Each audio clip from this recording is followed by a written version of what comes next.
With one of the stories that is making headlines right now, where the government has been accused of starving devolved units of funds and crippling services across the country.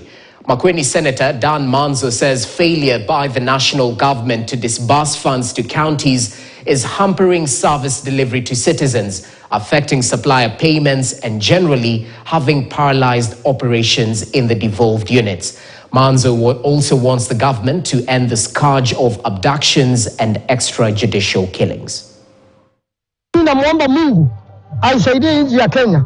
Wakenya waache kuangamia, waache kufa. Na kama si kufa hospitalini, ukiongea unakuwa kidnapped, unapatikana umekufa. Ukiongea pale city mortuary kuna miili 600 ambayo serikali ilikuwa imeenda kotini ikitaka kwenda kuzika wale watu. Ni jambo rahisi sana kwa serikali kuchukua vidole, kujua watoto wote wanatoka wapi, kuambia chifu yao na kila mtu aweze kupelekwa na azikwe kwa heshima kwao, na serikali iko na huyo uwezo. Lakini wao wanaenda kotini kama vile walienda kwa kesi ya Gachagua kwenda kuhakikisha watoto wa wenyewe wameangamia ile hali wamekufa. Hizo familia sitawahi jua watoto wao wako wapi.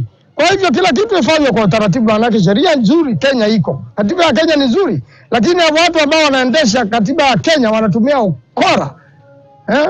They are bending the constitution without breaking it. Moving on, a section of the Orange